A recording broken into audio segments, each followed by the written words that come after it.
Hey everybody, welcome back. Welcome back, Duality 9Xers. I want to cover the top 25 best superhero films of all time. Now, uh, obviously, everyone's going to have a difference in opinion. People are going to be, some people are going to think that we're probably missing some films, including myself, or if not missing films, just kind of like the ranking. So, according to Esquire, and you guys can kind of follow along. We'll kind of go. And this again, people, please don't. I hope I don't get a lot of hate mail for this, but this is not. These aren't my opinions. I'm just kind of going over what Esquire published, and this is kind of like a consensus, like a general kind of collective consensus in terms of what movies are, kind of fit this list and this category. So whether we agree or disagree is kind of irrelevant. I mean, yeah, maybe not so irrelevant, but at the end of the day, everyone's got a right to their opinion. So I want to kind of go through this, and I'd love to hear you guys' thoughts and comments on how you feel about this. But we'll start with number 25 on the list, and that's Thunderbolts. Now, these are like a group of anti-heroes, and they've kind of come together, and essentially this movie, I think, in my opinion, really helped move the Marvel Cinematic Universe forward, and it grossed over $380 million. I think it's absolutely incredible, very, very well done, and yeah, it's really good. I mean, here it's talking about. They show the Winter Soldier in here. This, you know what? I wish I had a lot of time where I can kind of break it down and go through everything. I did actually do a little mini review on the Thunderbolts, but I like this film personally. I think it was great. There was a lot of humor. There was a lot of sarcastic kind of humor, and there was a lot of action as well too. And Century, wow. If you can find a way to harness Century's capabilities and abilities, as a superhero, the things that Century could do, the threat he could pose against a lot of their potential nemesis. But anyhow, that's another discussion to be had at another time. Um, as we move down the list, we have Shazam. Now, Shazam came out in 2019. I was actually a little bit surprised by this, to be honest. I used to love watching the comics when I was growing up. It's a very charming, kind of whimsical type of hero origin type story. It delivers that big family kind of an appeal. And I think because of that, it grossed over $368 million worldwide at the box office. So, yeah, David Sandberg's, I think he did a pretty good job, and I think his essential. I think the premise of this was really to kind of show Shazam more as kind of like an ordinary type of person, but obviously with superhero capabilities, and try to make it more of a family type of film. So, um, and I guess apparently it's one heck of a Christmas movie as well. Definitely debatable, but again, love to hear your thoughts on that. As we scroll down, number 23, we've got Super. And Super came out in 2010. And, basically, it's kind of like an indie take on, a very clumsy heroism and very darkly kind of comedic, but had a nice kind of niche appeal. Now, uh, I don't know how much this money has grossed in the box office, but you can kind of like there's elements of Deadpool. There's there's definitely there's I'm thinking a lot more like Deadpool, and I'm thinking kind of like some of the Marvel, like like Marvel type of films, like with Daredevil, and yeah, I'm just trying to think like what's a good kind of comparison. But I mean for this movie to come out in 2010, we were talking about like just a little over 15 years ago. It was kind of ahead of its time, but I don't know if it really like appealed to all the fans out there, just because again it was kind of dark, right? And I don't know if people were really ready for that. That said, it made the list at number 23. So as I scroll down, we got number 22. We've got Thor Ragnarok. Now, I like this film on a many on a few different fronts. Definitely, I like the comedy in it. I think it was great. It's a kind of a comic, fresh kind of reboot of Thor with kind of like a fun type of adventure, and had that cosmic kind of flair as well too. It grossed eight over $854 million worldwide. Absolutely incredible. Chris Hemsworth did such a great job in this, and again portrayed a very different side of Thor. Not only that, Mark Ruffalo, who played the Hulk, also kind of showed the Hulk in a very kind of humoristic, kind of almost watered down kind of version. It was really nice to see, and again, the comedy in it was really nice, and this was obviously paying homage to Thor's cosmic comics from the 1980s, and that was a good one. Number 21, Watchmen. So this came out in 2009. It's moody. It's satirical. It's a deconstruction of like superheroes in an alternate history. Uh, how much money it actually made worldwide. I was having some trouble trying to find that. That said,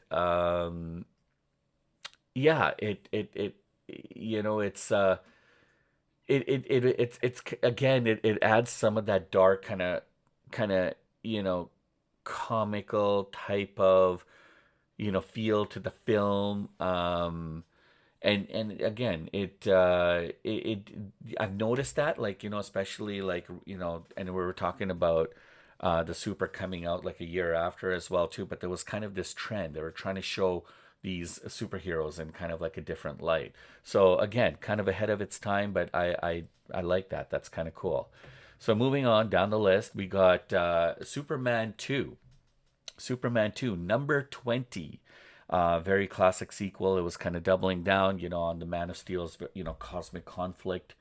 It grossed over $216 million back in the 80s. Christopher Reeves, I don't think there's any argument, probably the best Superman of all time. And yeah, it it was it's probably one of those films that will definitely go down in history. I'm a little curious as to why it wasn't a little bit lower down our list. But moving on, let's go to number 19. We have the Avengers Endgame. A lot of people talk about the Avengers Endgame. I mean, this came out 2019. It was an emotional, I guess, capstone, if you want to call it that. Like of Marvel Cinematic Universe Infinity Saga. It was record shattering though, smash, where it brought over $2.79 billion. 2.79, almost $3 billion in the box office. I think people were ready for this film. People wanted this film. It was 1 year before before the pandemic, and obviously people were jammed into theaters, as this article states, and yeah, so the heroes obviously picked themselves up 5 years after the battle with Thanos. Thanos was incredible, right? And what a villain. A lot of people kind of compare Thanos to Galactus, and whether what kind of like who is the most ultimate villain. But yes, it was definitely the beginning of the Marvel Cinematic Universe. It definitely pushed this franchise into top gear at this point. Now, and it's interesting because what happens after that. But number 18 in 2017 was Guardians of the Galaxy Volume 2. Uh, this was very kind of like a heartfelt space heist. It had a lot of humor. And there was a lot of like in-depth kind of analysis of like the different characters in there. I love this film. It grossed like, you know, 864 some $1 million, you know, worldwide. I think honestly those numbers are a little bit higher. That said, there was a lot of, you know, it brought a lot of young adults into Marvel, because who doesn't like Groot, right? Everyone loves Groot. Um, and of course, you know, you had Kurt Russell, his, you know, he was Star Lord's genetic father. That was really cool to kind of bring him into there. Chris Pratt and yeah, yeah, you know, and of course, it was good. You know, Baby Groot paving the way for Grogu and the Mandalorian. Yes, yes, that was great. Okay, number 17, Shin Kamen Rider 2023.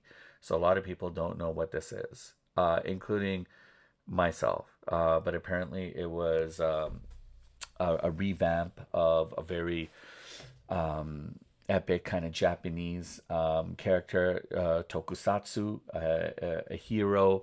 And apparently, let's see what it talks about here. It says Shin Kamen Rider is not only a worthwhile intro into Japan's superheroes, it's a welcome change of pace from Marvel and DC hegemonic movies.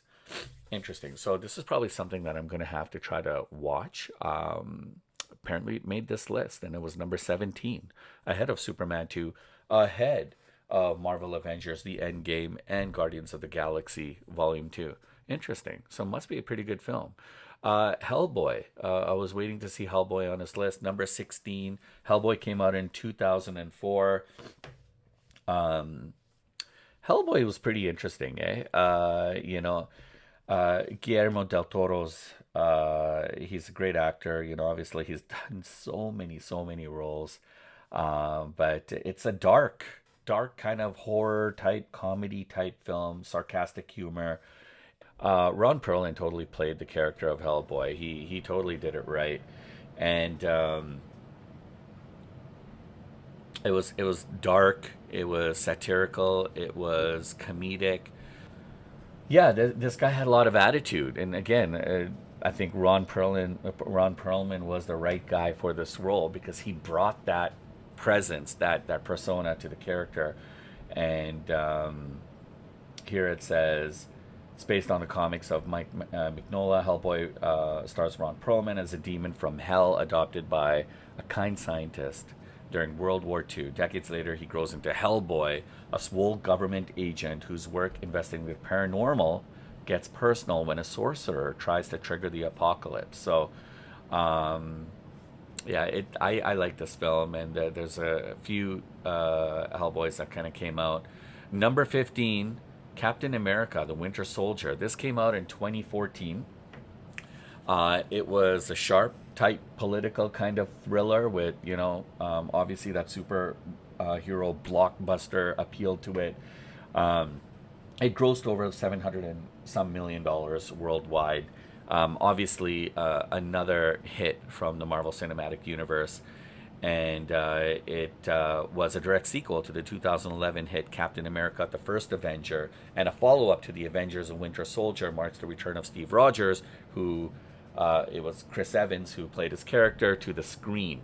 I think, and this is the argument, right? Because you know, who's the better Captain America, right? I mean, you know, a lot of people talk about Chris Evans. When people think of Captain America, a lot of people keep talking about Chris Evans. It's really interesting. But again, I don't want to get off the beaten path here. I mean, it's so easy to get into, like, you know, so many different kinds of conversations just based on this list. But let's see what else it says here. Easily one of the best movies in the Marvel Cinematic Universe. Captain America: The Winter Soldier wears its 70s political thriller cosplay with gusto right down to the Robert Redford as the villainous Alexander Pierce. Lots to take in there. I think this is a great film. Number 14, The Crow, Brandon Lee. Wow, 1995. This is definitely a gothic type revenge kind of tale. Yeah, I don't know how much money this grossed. I'm gonna have to look into that actually. Maybe I might even do a little review on this, although it's quite some time back.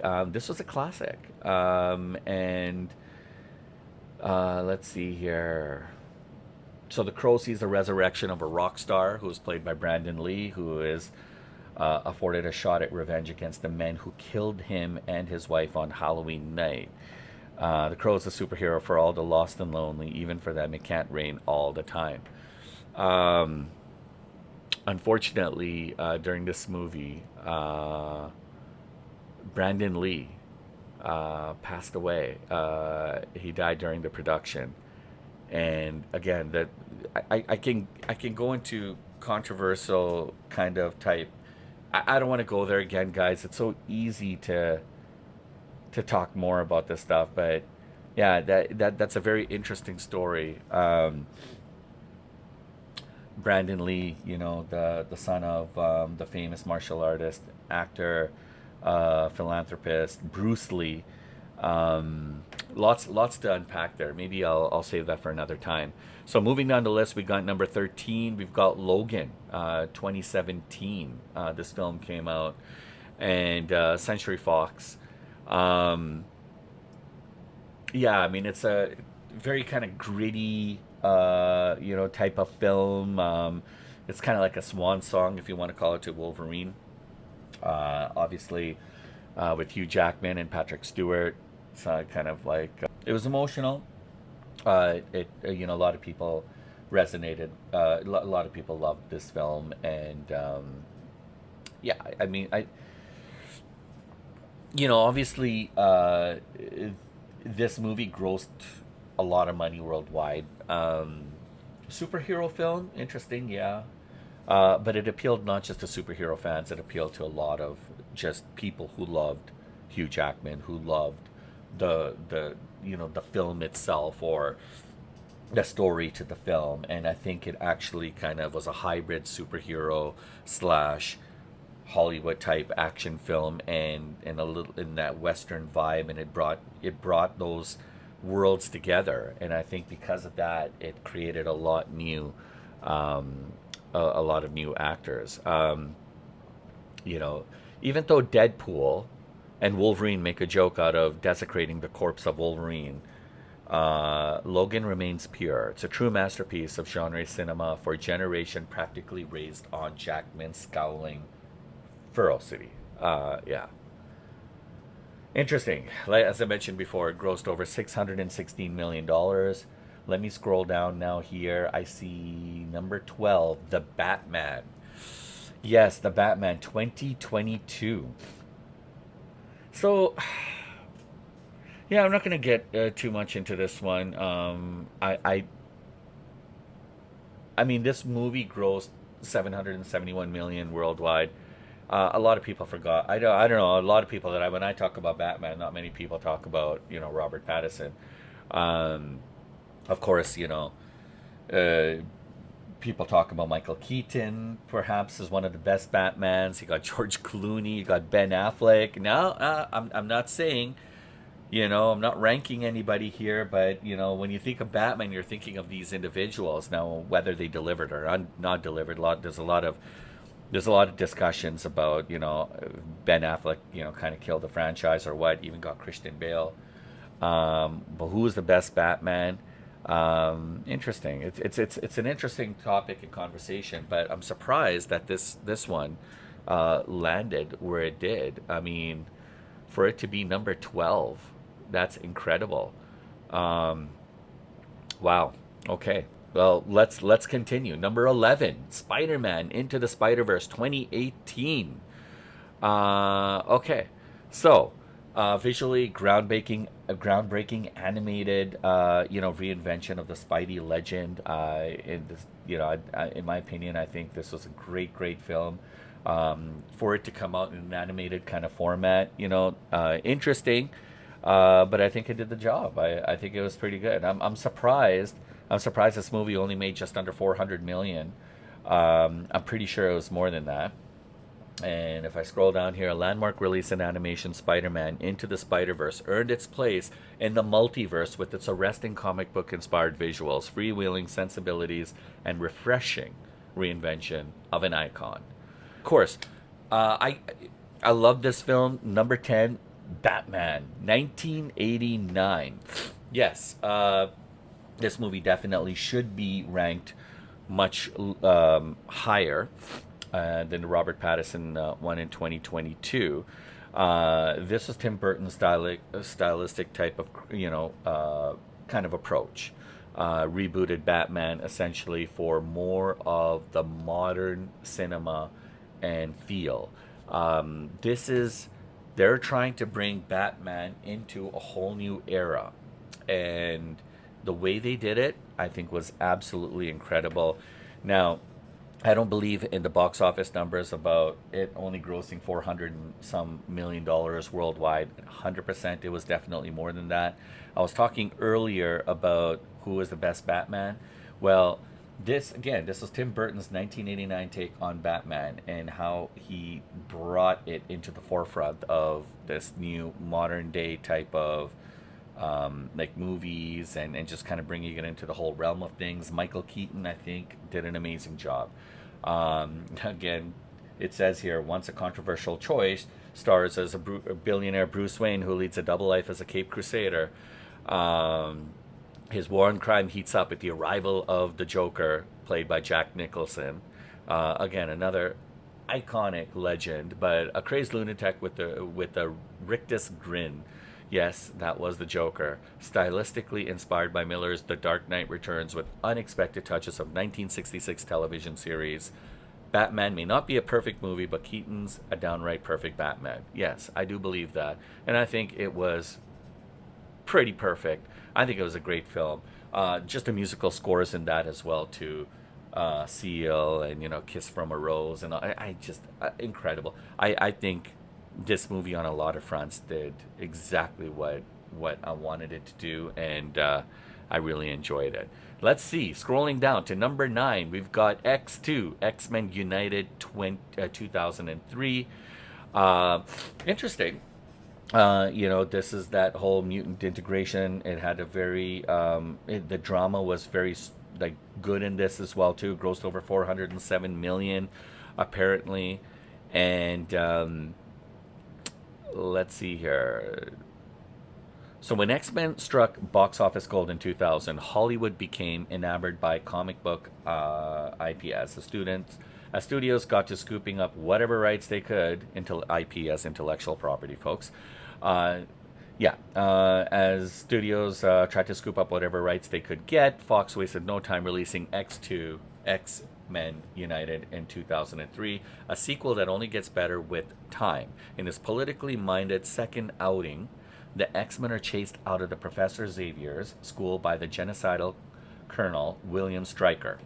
Succession, Brian Cox. They reluctantly team up with their enemies, Magneto's Brotherhood of Mutants, for the survival of all mankind. I really enjoyed this film as well too. Number 8, Unbreakable. Wow. Year 2000. This was a very grounded type of kind of like thriller about real world superhero, I guess, if you want to call it. But $248 million apparently. M. Night Shyamalan did a lot of great films. And Bruce Willis. Bruce Willis was starring in this film. He played a security guard in a failing marriage who discovers he wields near superhuman strength and invincibility. He is mentored on his journey of self-discovery by the enigmatic yet untrustworthy fine art dealer Elijah, who was played by Samuel L. Jackson. And apparently it expanded to a trilogy alongside Split in 2017 and Glass in 2019. And this movie alone can stand on its own, by Touchstone Pictures. This was actually a really good film. Samuel Jackson, Bruce Willis totally brought it. I have to rewatch this film. Actually, maybe I'm going to do a trailer on this. Okay, number 7, Wonder Woman. In 2017, Gal Gadot's breakout solo of Heroism and Hope grossed over $822 million. And I got to rush this, guys. I apologize. Number 6, we got Black Panther Wakanda 2018. This was a cultural phenomenon. Blockbuster blended politics and real world situations. It was an amazing spectacle and grossed over $1.4 billion worldwide. And then moving down, that was in 2018. Lots to talk about that later. Moving down here. Okay. We got The Incredibles, Pixar's family of heroes balances action and heartfelt storytelling. This grossed over 633 million. The Avengers, number 4, 2012, and this grossed over 1.52 billion dollars. And then The Dark Knight, number 3, Heath Ledger, what an actor! He transformed the whole Joker vibe, from Jack Nicholson, and this grossed over $1 billion as well too. And then number 2, Spider-Man 2, 2004, was very emotional. It was dramatic. It was, it grossed over close to almost $1 billion actually, worldwide. And number 1, Christopher Reeve's 1978 Superman, the original blockbuster. This set it off for all films to come, both DC and Marvel Cinematic Universe, and it grossed over 300 million. Obviously, it was a lot more than that. Guys, I'm sorry I had to rush those last 5. We'll do a deep dive into those last 5 a little bit later, but I want to thank you guys for the time, and I hope you guys have a great rest of the day. Leave your thoughts and comments, and if you haven't yet, please subscribe, and I look forward to catching you guys on the next one.